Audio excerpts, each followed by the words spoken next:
जय Hind. Stock market 24/7 में आपका स्वागत है। इस वीडियो में हम डिटेल में डिस्कस करेंगे जो आरबीआई न्यू रूल्स लेकर आया है लेंडिंग के लिए ब्रोकर्स को, और साथ में आरबीआई एक और रूल लेकर आया है जिसमें उसने लिमिट को बढ़ा के 75% कर दिया है एक्विजिशन के रिलेटेड। मैं इसको डिटेल में डिस्कस करूंगा। अगर आप शेयर मार्केट में इन्वेस्ट करते हो वीडियो लास्ट तक जरूर देखना ताकि आपको पता चल सके आरबीआई कौन से ऐसे न्यू रूल्स लेकर आया है और कौन से सेक्टर के कौन से स्टॉक्स को इसका फायदा होगा और कौन से स्टॉक्स को नुकसान होगा। स्टार्ट कर लेते हैं सबसे पहले। फर्स्ट पॉइंट जो आरबीआई लेकर है वो 100% कोलेक्ट्रल उसने कंपलसरी कर दिया, क्योंकि पहले ऐसा नहीं होता था। पहले क्या करते थे ब्रोकर्स, क्या करते थे वो पर्सनल गारंटी दे देते थे, उसके कारण उनको फिजिकल रूप में कोई कोलेक्ट्रल नहीं रखना पड़ता था बैंक्स के पास। बट अभी आरबीआई ने 100% कोलेक्ट्रल कंपलसरी कर दिया। अगर ब्रोकर्स को अब नया कोई क्रेडिट चाहिए, नया कोई लोन चाहिए, उनको 100% कोलेक्ट्रल देना पड़ेगा बैंक्स को। अब सेकंड पॉइंट के रिलेटेड बात कर ले। सेकंड पॉइंट है sticker rules for bank guarantee. जो ब्रोकर्स होते हैं ना वो स्टॉक एक्सचेंजेस को ना डिपॉजिट के रूप में बैंक गारंटीज देते हैं। जो बैंक गारंटीज होती थी ना पहले, उसमें क्या कोलेक्ट्रल का कम कम कोलेट्रल देते थे, बट आरबीआई ने उसको भी अब चेंज कर दिया है। उसमें थोड़े से चेंजेस लेकर आया आरबीआई। क्या चेंजेस है? अब जो कोलेट्रल होगा ना 50% कोलेट्रल सिक्योरिटी रखनी पड़ेगी, और उस 50% में भी जो 25% होगा ना वो हार्ड कैश होगा। मतलब वो प्रॉपर, मतलब पैसे बैंक अकाउंट में आपके पड़े होने चाहिए, उसी को आरबीआई बैंक्स सिक्योरिटी के रूप में कंसीडर करेंगे। क्योंकि ब्रोकर्स के लिए कंपलसरी हो जाता है स्टॉक एक्सचेंजेस के पास गारंटी रखना, आरबीआई ने अब उस बैंक गारंटी के लिए थोड़े से नॉर्म्स को चेंज कर दिया है। ब्रोकर्स के अकाउंट में अब हार्ड कैश होना बहुत जरूरी है। थर्ड पॉइंट क्या है? Ban on funding proprietary trading. ये बहुत ही इंपॉर्टेंट पॉइंट हो जाता है ब्रोकर्स के लिए, क्योंकि ब्रोकर यहां से पैसा कमाते हैं। क्या मतलब है इसका? ब्रोकर्स पहले बैंक्स से लोन लेते थे, उस लोन से अपने अकाउंट में, मतलब खुद के अकाउंट से ट्रेड करते थे, उससे प्रॉफिट जनरेट करते थे। क्योंकि ब्रोकर्स को मोस्टली पता लग जाता है थोड़ा, मतलब मैं ये नहीं कह रहा कि सब कुछ पता लग जाता है, बट कहीं ना कभी ऐसा हिंट मिल जाता है, क्योंकि उनके पास बहुत सारा डाटा होता है। वो खुद का ट्रेड ले लेते थे, बैंक से लोन लेके उससे प्रॉफिट जनरेट करते थे। बट आरबीआई ने अब उस पर बैन लगा दिया।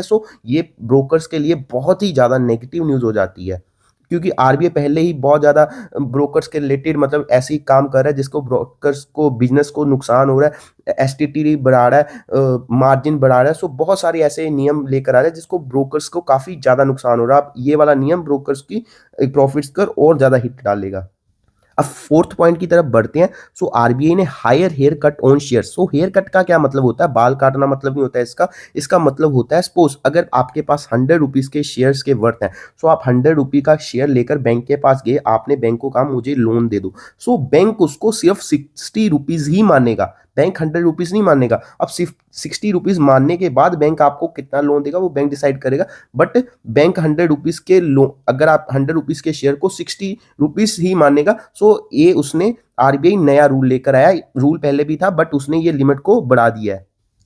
आरबीआई ने हर डिफरेंट सेक्टर के लिए डिफरेंट हेयर कट रखा है। लिस्टेड जो सिक्योरिटीज है उसके लिए 40% रखा है, जो डेट सिक्योरिटीज है और ए लिस्टेड है उसके लिए 15% हेयर कट रखा है, और बॉन्ड्स के लिए 25%, जो सोवरेन गोल्ड बॉन्ड होते हैं ना उसके लिए 25% रखा है, एंड 15 to 25% हेयर कट रखा है कमर्शियल पेपर के लिए। इट मीन्स दैट अगर आपके पास सोवरेन गोल्ड बॉन्ड भी है ना, तो आप लेकर बैंक के पास जाओगे, वो 100 रुपए की वैल्यू होगी तो बैंक उसको 75 रुपीज ही मानेगा और आपको उसके अकॉर्डिंग लोन देगा।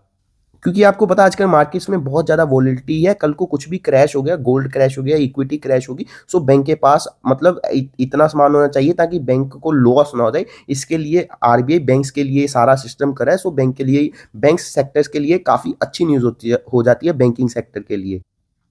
अभी मैंने आपको 4 न्यूज़ बताई थी, उसके रिलेटेड जो भी जितनी भी न्यूज़ थी वो सभी ब्रोकिंग सेक्टर के लिए काफ़ी नेगेटिव थी और स्टॉक एक्सचेंजेस के लिए भी नेगेटिव थी, क्योंकि उससे उनका बिजनेस कम होगा, ट्रेडिंग कम होगी। बीएससी का स्टॉक आप देख सकते हो 7% नीचे है, ग्रो का स्टॉक भी लगभग 1% के करीब नीचे है, एंड एंजल वन का स्टॉक भी लगभग 4% के करीब नीचे है। स्टॉक एक्सचेंजेस के लिए काफ़ी नेगेटिव था। अब बात कर लेते हैं जो आरबीआई नया रूल लेकर आया, जो 1 अप्रैल से ये भी लागू हो जाएगा, जिसमें एक्विजिशन के रिलेटेड जो फंड बैंक्स प्रोवाइड करते हैं ना उसकी लिमिट बढ़ा के 75% कर दी है।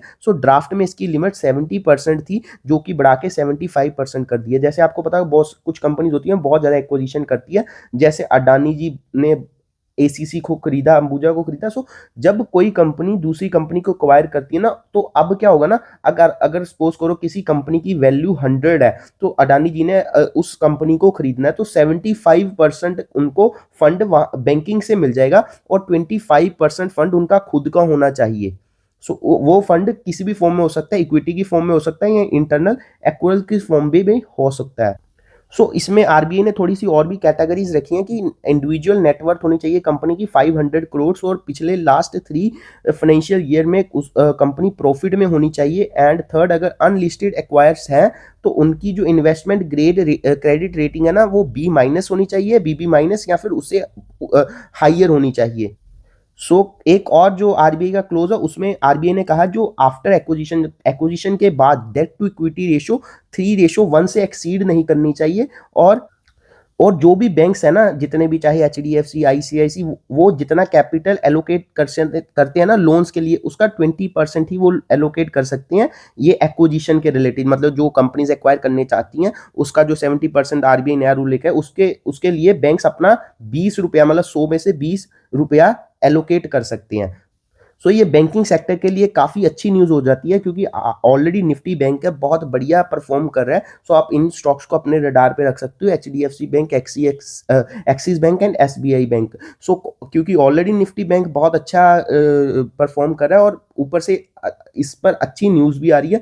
आरबीआई रेपो रेट भी कम कर चुका ऑलरेडी बहुत ज़्यादा, और सारे फंडिंग भी प्रोवाइड कर रहा है, बहुत ज़्यादा पैकेजेस भी लेकर आ रहा है। और ये वाली नई न्यूज़ एक मतलब और नया रेवेन्यू खोल देती है बैंकिंग सेक्टर के लिए।